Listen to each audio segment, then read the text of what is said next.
ইতিহাসের পাতায় অটোমান সাম্রাজ্যের নাম উচ্চারিত হলেই সামনে আসে একের পর এক কিংবদন্তি সুলতানদের গল্প।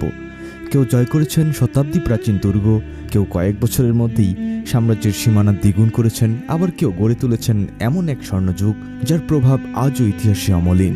কিন্তু আপনাদের যদি প্রশ্ন করা হয় অটোমান সাম্রাজ্যের এত এত অসাধারণ শাসকদের ভিড়ে সবচেয়ে মহান সুলতান কে ছিলেন, একদল বলবে কনস্টান্টিনোপল বিজয়ী মেহমেদ দ্বিতীয়, একদল বলবে মধ্যপ্রাচ্য মক্কা মদিনা ও মিশর জয় করা সুলতান সেলিম প্রথম, আবার আরেক দলের মতে আইন সংস্কৃতি স্থাপত্য ও সামরিক শক্তির শিখরে অটোমানদের পৌঁছে দেওয়া সুলতান সুলেইমান। আসলে আপনারা সবাই আবেগ দিয়ে বিচার করছেন। আজকের এই ভিডিওতে আমরা আবেগ নয়, ইতিহাসের তথ্য উপাত্ত এবং পৃথিবীতে দীর্ঘমেয়াদী প্রভাবের ভিত্তিতে অটোমান সাম্রাজ্যের কোন কোন সুলতান মহান ছিলেন তার একটি ছোট্ট লিস্ট তৈরি করব। আর ভিডিওর শেষে খুঁজে বের করার চেষ্টা করব অটোমান সাম্রাজ্যের প্রকৃত অর্থে সবচেয়ে মহান সুলতান আসলে কে ছিলেন।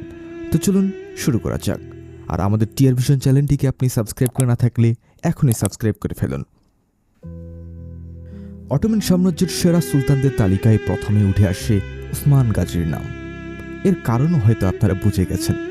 তিনি মূলত অটোমান সাম্রাজ্যের ভিত্তি স্থাপন করেছিলেন, যা পরবর্তী 6 শতাব্দী ধরে 3টি মহাদেশ শাসন করেছে। ত্রয়োদশ শতাব্দীর শেষ দিকে আনাতোলিয়ার সীমান্ত অঞ্চলে একটি ছোট্ট বেইলিকের নেতৃত্ব গ্রহণ করে তিনি ধীরে ধীরে বাইজেন্টাইন সীমান্তের গুরুত্বপূর্ণ অঞ্চলগুলো নিজের নিয়ন্ত্রণে আনেন। ইতিহাসবিদদের মতে 1299 সালকে অটোমান রাষ্ট্র প্রতিষ্ঠার সূচনা হিসেবে ধরা হয়। ওসমান গাজীর দূরদর্শী নেতৃত্ব, সামরিক দক্ষতা এবং শক্তিশালী রাজনৈতিক ভিত্তির উপর দাঁড়িয়েই তার উত্তরসূরিরা একটি ছোট্ট সীমান্তবর্তী রাষ্ট্রকে বিশ্বের অন্যতম শক্তিশালী সাম্রাজ্যে রূপ দেন। ওসমান গাজী নিজে হয়তো অটোমান সাম্রাজ্যের সর্বোচ্চ বিস্তার দেখেননি, কিন্তু তার গড়ে দেওয়া ভিত্তি পরবর্তীতে কনস্টান্টিনোপল বিজয়, বলকান জয় এবং অটোমানদের স্বর্ণযুগের পথ তৈরি করে। তাই ইতিহাসে তার পরিচয় একজন প্রতিষ্ঠাতা হিসেবে তো বটেই, এছাড়াও তিনি পরিচিত অটোমান সাম্রাজ্যের ভবিষ্যৎ গড়ে দেওয়া এক দূরদর্শী নেতা হিসেবেও। তাই তার নাম আমাদের লিস্টের প্রথমেই উঠে আসে। অটোমান সাম্রাজ্যের সেরা সুলতানদের তালিকায় পরবর্তী নামটি হল সুলতান মুরাদ প্রথম। 1362 সালে সিংহাসনে বসার পর মুরাদ প্রথম অটোমান সাম্রাজ্যকে নতুন নতুন ভূখণ্ডে বিজয় এনে দেন এবং এ ভূখণ্ডগুলোকে সাম্রাজ্যের অন্তর্ভুক্ত করেন। এর মধ্যে অন্যতম ছিল বলকান অঞ্চল। শুধু তাই নয়, তিনি এই ওসমানীয় সাম্রাজ্যকে একটি শক্তিশালী ও সুসংগঠিত রাষ্ট্রে পরিণত করার কাজও এগিয়ে নেন। মূলত তার শাসনামলেই অটোমানদের প্রধান মনোযোগ আনাতোলিয়ার পাশাপাশি বলকান অঞ্চলের দিকে কেন্দ্রীভূত হয়। তিনি একের পর এক অভিযানের মাধ্যমে থ্রেস, মেসিডোনিয়া এবং বলকানের বিস্তীর্ণ এলাকা অটোমান শাসনের অধীনে আনেন। 1360-এর দশকে এড্রিয়ানোপল দখলের পর শহরটির নাম পরিবর্তন করে এদির্নে রাখা হয়, যা পরবর্তীতে অটোমানদের সেই সময়ের রাজধানীতে পরিণত করা হয়। ইউরোপে অটোমান শক্তি প্রতিষ্ঠার ক্ষেত্রে এটি ছিল একটি গুরুত্বপূর্ণ পদক্ষেপ। মুরাদ প্রথমের আরেকটি বড় অবদান ছিল প্রশাসন ও সেনাবাহিনীকে আরও কার্যকর করে তোলা। তার সময়ই জেনিচারি বাহিনীর বিকাশ ঘটে, যা পরবর্তী কয়েক শতাব্দী অটোমান সামরিক শক্তির অন্যতম ভিত্তি হিসেবে কাজ করে। 1389 সালের কসোভোর প্রথম যুদ্ধে অটোমান বাহিনী বিজয় অর্জন করে। তবে যুদ্ধ শেষ হওয়ার পর মুরাদ প্রথম একজন সার্ফ অভিজাতের হামলায় নিহত হন। আমি যদি ভুল না করি, হয়তো তিনি ছিলেন অটোমান ইতিহাসের একমাত্র সুলতান যিনি যুদ্ধক্ষেত্রে প্রাণ হারান। মুরাদ প্রথমের নেতৃত্বে অটোমান সাম্রাজ্য ইউরোপে স্থায়ী ভিত্তি করে তোলে। তার বিজয় ও রাষ্ট্র গঠনের কাজই পরবর্তী সুলতানদের জন্য আরও বড় সম্প্রসারণের পথ তৈরি করে এবং অটোমানদের একটি আঞ্চলিক শক্তি থেকে আন্তর্জাতিক শক্তিতে পরিণত হওয়ার ভিত্তি স্থাপন করে। তাই আমাদের মহান অটোমান সুলতানদের তালিকায় সুলতান মুরাদ প্রথমের নাম উল্লেখযোগ্যভাবে উঠে আসে। অটোমান সাম্রাজ্যের সেরা সুলতানদের তালিকায় পরবর্তী নামটি হল সুলতান মেহমেদ দ্বিতীয়, যিনি ইতিহাসে ফাতিহ বা বিজয়ী নামে পরিচিত। তিনি মূলত দুবার ক্ষমতায় আসেন। প্রথমবার ক্ষমতাচ্যুত হন 1451 সালে। দ্বিতীয়বারের মতো সিংহাসনে বসার পর তিনি কনস্টান্টিনোপল বিজয়ের জন্য লক্ষ্য স্থির করেন, যা এর আগে বহু মুসলিম সুলতান চেষ্টা করেও অর্জন করতে পারেননি। মাত্র 2 বছর পর 1453 সালে দীর্ঘ অবরোধের শেষে তার নেতৃত্বে অটোমান বাহিনী শহরটি বিজয় করে। এর মাধ্যমে প্রায় 1000 বছরের পুরনো বাইজেন্টাইন সাম্রাজ্যের অবসান ঘটে এবং কনস্টান্টিনোপল অটোমান সাম্রাজ্যের নতুন রাজধানীতে পরিণত হয়। তবে মেহমেদ দ্বিতীয়র অবদান শুধুমাত্র এই একটি বিজয়ের মাধ্যমেই সীমাবদ্ধ ছিল না। তিনি সার্বিয়া, বসনিয়া, ত্রেবিজন সাম্রাজ্য এবং ক্রিমিয়ার উপর অটোমান প্রভাব প্রতিষ্ঠা করেন। তার শাসনামলে সাম্রাজ্য দ্রুত ইউরোপ ও আনাতোলিয়া উভয় দিকেই বিস্তৃত হতে থাকে। বিজয়ের পাশাপাশি তিনি প্রশাসনিক কাঠামোকেও আরও শক্তিশালী করেন।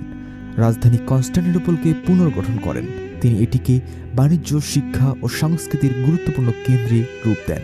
বিভিন্ন ধর্ম ও জাতিগোষ্ঠীর মানুষকে নিজ নিজ ধর্মীয় প্রতিষ্ঠানের মাধ্যমে পরিচালিত হওয়ার সুযোগ দিয়ে তিনি সাম্রাজ্যের স্থিতিশীলতা বজায় রাখার চেষ্টা করেন। সুলতান মেহমেদ দ্বিতীয় নিজেও জ্ঞান চর্চায় আগ্রহী ছিলেন। ইতিহাস, দর্শন, ভাষা ও সামরিক কৌশল নিয়ে তার গভীর আগ্রহ ছিল এবং তিনি বিভিন্ন অঞ্চল থেকে পণ্ডিত, শিল্পী ও কারিগরদের রাজধানীতে আমন্ত্রণ জানান। ইতিহাসবিদদের দৃষ্টিতে সুলতান মেহমেদ দ্বিতীয় একজন অসাধারণ সেনাপতি ছিলেন। এছাড়াও তিনি এমন একজন রাষ্ট্রনায়ক যার হাত ধরে অটোমান সাম্রাজ্য একটি আঞ্চলিক শক্তি থেকে প্রকৃত অর্থে বিশ্ব শক্তিতে পরিণত হওয়ার পথে এগিয়ে যায়। তাই অটোমান সাম্রাজ্যের সর্বশ্রেষ্ঠ সুলতানদের আলোচনা তার নাম ছাড়া কখনই পূর্ণ হয় না। অটোমান সাম্রাজ্যের সেরা সুলতানদের তালিকায় এর পরবর্তী নামটি হল সুলতান সেলিম প্রথম, যিনি ইয়াবুস সুলতান নামে পরিচিত। 1512 সালে সিংহাসনে বসার পর মাত্র 8 বছরের শাসনকালেই তিনি অটোমান সাম্রাজ্যের ইতিহাস বদলে দেন। তার প্রধান লক্ষ্য ছিল পূর্ব ও দক্ষিণের শক্তিশালী প্রতিদ্বন্দ্বীদের পরাজিত করে সাম্রাজ্যের নিরাপত্তা ও প্রভাব আরও শক্তিশালী করা। 1514 সালের চালদিরান যুদ্ধে তিনি সাফাবি শাসক শাহ ইসমাইলের বাহিনীকে পরাজিত করেন। এই বিজয়ের ফলে পূর্ব আনাতোলিয়ায় অটোমানদের অবস্থান আরও সুদৃঢ় হয় এবং সাফাবি সাম্রাজ্যের অগ্রযাত্রা বড় ধরনের বাধার সম্মুখে পড়ে। এরপর তিনি দৃষ্টি ফেরান মামলুক সালতানাতের দিকে। 1516 সালের মার্স দাবিকের যুদ্ধ এবং 1517 সালের রিদানিয়ার যুদ্ধের জয়ের মাধ্যমে সিরিয়া, মিশর ও ফিলিস্তিন অটোমান সাম্রাজ্যের অধীনে আসে। একই সঙ্গে মক্কা ও মদিনার উপর অটোমানদের কর্তৃত্ব প্রতিষ্ঠিত হয়, যা ইসলামী বিশ্বের রাজনীতিতে সাম্রাজ্যের মর্যাদা অনেক গুণ বাড়িয়ে দেয়। সুলতান সেলিম প্রথমের বিজয়ের ফলে অটোমান সাম্রাজ্যের সীমানা অল্প সময়ের মধ্যেই উল্লেখযোগ্যভাবে বিস্তৃত হয়। নতুন বাণিজ্য পথ, সমৃদ্ধ নগর এবং গুরুত্বপূর্ণ কৌশলগত অঞ্চল সাম্রাজ্যের নিয়ন্ত্রণে আসে, যা পরবর্তী অর্থনৈতিক ও সামরিক শক্তি বৃদ্ধিতে গুরুত্বপূর্ণ ভূমিকা রাখে। যদিও তার শাসনকাল দীর্ঘ ছিল না, তবুও তার অর্জন পরবর্তী সুলতান সুলেমান প্রথমের জন্য একটি শক্তিশালী ভিত্তি তৈরি করে। অনেক ইতিহাসবিদদের মতে সুলতান সেলিমের আমলে দ্রুত ও সফল অভিযানগুলো না হলে অটোমান সাম্রাজ্যের স্বর্ণযুগ এত দ্রুত আসত না। তাই অটোমান ইতিহাসে তিনি অন্যতম সফল বিজয়ী ও দূরদর্শী সুলতান হিসেবে স্মরণীয়। অটোমান সাম্রাজ্যের সেরা সুলতানদের তালিকায় এরপর শীর্ষস্থান দখল করে আছেন তিনি হলেন সুলতান সুলেমান খান, যিনি ইতিহাসে কানুনি সুলেমান নামে পরিচিত। 1520 সালে সিংহাসনে আরোহণের পর তিনি অটোমান সাম্রাজ্যকে এমন এক উচ্চতায় নিয়ে যান যা ইতিহাসে এক স্বর্ণযুগ হিসেবে পরিচিত। তার শাসনামলে সাম্রাজ্যের সীমানা ইউরোপ, এশিয়া ও আফ্রিকার বিস্তীর্ণ অঞ্চলে ছড়িয়ে পড়ে এবং অটোমানরা বিশ্বের অন্যতম শক্তিশালী পরাশক্তিতে পরিণত হয়। সামরিক ক্ষেত্রে তার সাফল্য ছিল অসাধারণ। 1521 সালে বেলগ্রেড, 1522 সালে রোডস এবং 1526 সালে মোহাক্সের যুদ্ধে হাঙ্গেরিকে পরাজিত করে তিনি মধ্য ইউরোপের অটোমান আধিপত্য আরও শক্তিশালী করেন। 1529 সালে তিনি প্রথমবারের মতো ভিয়েনা অবরোধ করেন, যা ইউরোপীয় ইতিহাসের অন্যতম গুরুত্বপূর্ণ ঘটনায় পরিণত হয়। তবে সুলতান সুলেমানের শ্রেষ্ঠত্ব শুধু যুদ্ধ জয়ের মাধ্যমে সীমাবদ্ধ ছিল না। তিনি প্রশাসন ও বিচার ব্যবস্থায় ব্যাপক সংস্কার আনেন। তার প্রণীত ও সংকলিত আইন দীর্ঘ সময় অটোমান সাম্রাজ্যের প্রশাসনিক ভিত্তি হিসেবে ব্যবহৃত হয়। এই কারণেই তিনি কানুনি বা আইন প্রণেতা উপাধিতে সম্মানিত হন। তার শাসনামলে স্থাপত্য, সাহিত্য, বিজ্ঞান ও শিল্পকলার অভূতপূর্ব বিকাশ ঘটে। মহান স্থপতি মিমার সিনানের নেতৃত্বে নির্মিত অসংখ্য মসজিদ, সেতু ও জনকল্যাণমূলক স্থাপনা আজও সেই স্বর্ণযুগের সাক্ষ্য বহন করে। ইস্তাম্বুল আন্তর্জাতিক বাণিজ্য, সংস্কৃতি ও জ্ঞান চর্চার অন্যতম প্রধান কেন্দ্রে পরিণত হয়। প্রায় 46 বছরের দীর্ঘ শাসন শেষে 1566 সালে হাঙ্গেরি অভিযানের সময় সুলতান সুলেমান মৃত্যুবরণ করেন। তার জীবনে তিনি হয়তো কিছু বিতর্কিত সিদ্ধান্ত নিয়েছেন, কিন্তু ইতিহাসে তিনি আজও এক মহাবীর নামে পরিচিত। তিনি আজও এক কিংবদন্তি। তার রেখে যাওয়া সামরিক সাফল্য, আইন, প্রশাসনিক দক্ষতা এবং সাংস্কৃতিক ঐতিহ্য আজও তাকে শুধু অটোমান সাম্রাজ্যের জন্য নয়, বরং বিশ্বের ইতিহাসের অন্যতম শ্রেষ্ঠ শাসকদের একজন হিসাবে প্রতিষ্ঠিত করে। তাই আমাদের লিস্টে তার নাম উল্লেখযোগ্যভাবে স্থান পেয়েছে। অটোমান সাম্রাজ্যের সেরা সুলতানদের তালিকায় এর পরের নাম হল সুলতান মুরাদ চতুর্থ। 1623 সালে মাত্র 11 বছর বয়সে তিনি সিংহাসনে বসেন। শুরুতে তার অল্প বয়সের কারণে রাষ্ট্র পরিচালনায় গুরুত্বপূর্ণ ভূমিকা পালন করেন তার মা কোসেম সুলতান। সে সময় অটোমান সাম্রাজ্য বিদ্রোহ, প্রশাসনিক দুর্বলতা এবং বাহ্যিক হুমকির কারণে কঠিন সংকটের মধ্য দিয়ে যাচ্ছিল। প্রাপ্তবয়স্ক হওয়ার পর মুরাদ চতুর্থ নিজ হাতে ক্ষমতা গ্রহণ করেন এবং কঠোর পদক্ষেপের মাধ্যমে কেন্দ্রীয় শাসন ব্যবস্থা পুনরায় শক্তিশালী করেন।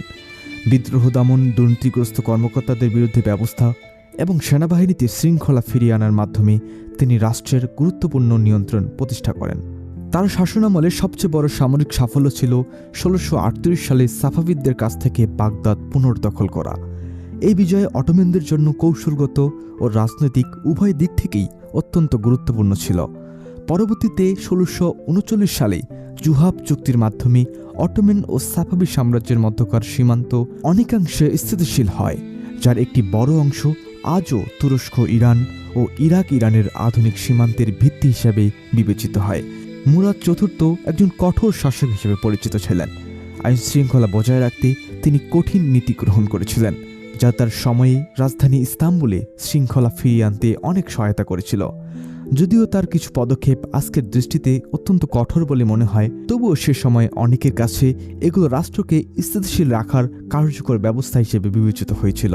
মাত্র ২৭ বছর বয়সে তার মৃত্যু হলেও মুরাদ চতুর্থ এমন এক সময়ে অটোমান সাম্রাজ্যকে পুনর্জীবিত করেছিলেন যখন রাষ্ট্র গভীর সংকটে ছিল। তাই ইতিহাসবিদদের অনেকেই তাকে অটোমান সাম্রাজ্যের সবচেয়ে দক্ষ ও দৃঢ়চেতা শাসকদের একজন হিসেবে মূল্যায়ন করেছিল। তাই আমাদের লিস্টে তার নাম উল্লেখযোগ্যভাবে বিবেচিত হয়েছে।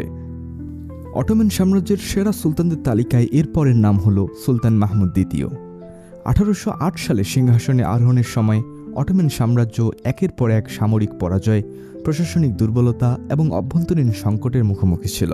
এমন কঠিন পরিস্থিতিতেই মাহমুদ দ্বিতীয় বুঝতে পারেন শুধু পুরনো ব্যবস্থার উপর নির্ভর করে সাম্রাজ্যকে টিকিয়ে রাখা সম্ভব নয়। তাই তিনি ব্যাপক সংস্কারের পথে এগিয়ে যান। তার শাসনামলের সবচেয়ে গুরুত্বপূর্ণ ঘটনা ছিল ১৮২৬ সালের বহু শতাব্দী ধরে প্রভাবশালী হয়ে ওঠা জানিচারি বাহিনীর বিলুপ্তি।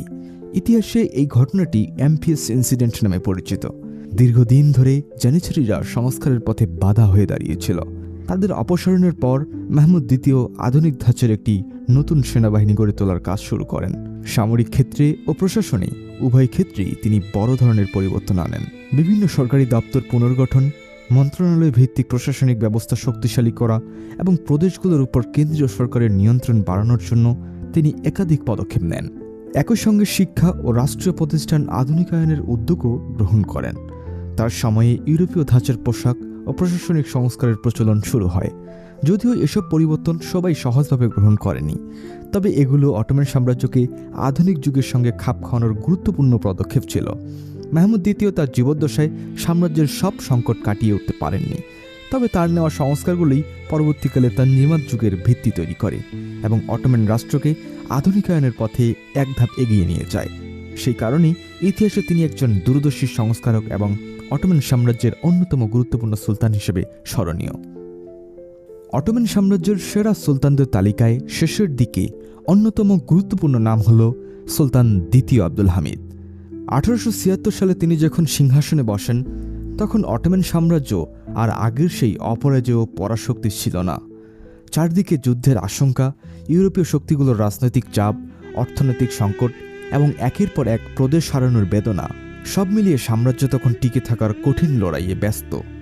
এমন এক সময়ে আব্দুল হামিদ দ্বিতীয় বিশ্বাস করতেন শুধু যুদ্ধ জিতে নয়, কূটনীতি, শিক্ষা ব্যবস্থা, যোগাযোগ ব্যবস্থা এবং রাষ্ট্র পরিচালনার দক্ষতার মাধ্যমেও একটি সাম্রাজ্যকে বাঁচিয়ে রাখা যায়।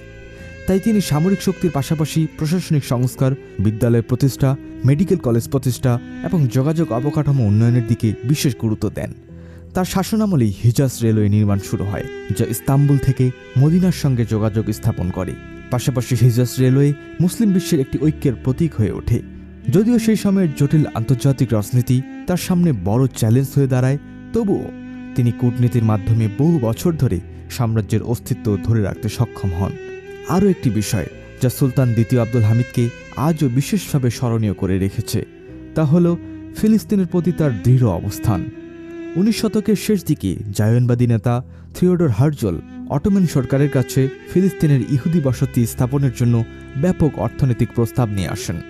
কিন্তু আব্দুল হামিদ সেই প্রস্তাব প্রত্যাখ্যান করেন।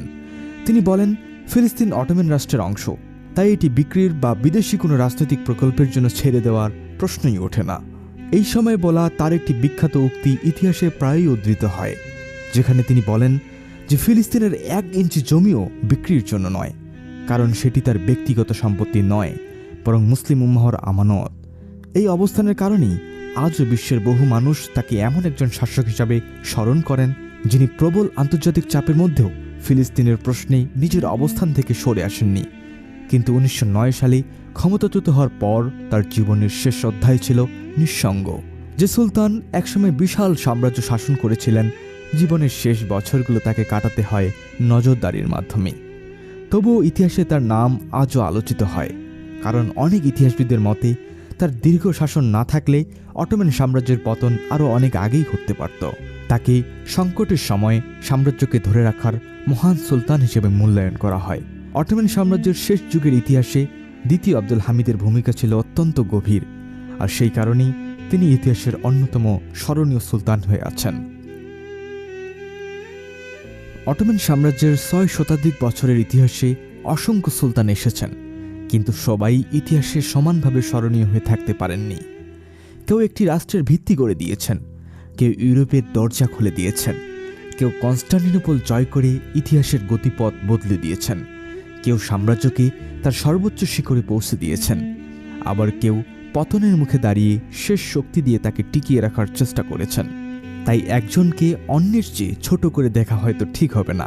ওসমান গাজী না থাকলে অটোমান সাম্রাজ্যের জন্ম হতো না। মুরাদ প্রথম না থাকলে ইউরোপে অটোমানদের স্থায়ী ভিত্তি তৈরি হতো না। সুলতান মেহমেদ ফাতি না থাকলে কনস্টান্টিনোপল বিজয়ের সেই ঐতিহাসিক অধ্যায় লেখা হতো না। সুলতান সেলিম প্রথম না থাকলে সাম্রাজ্য ইসলামী বিশ্বের প্রধান শক্তিতে পরিণত হতো না।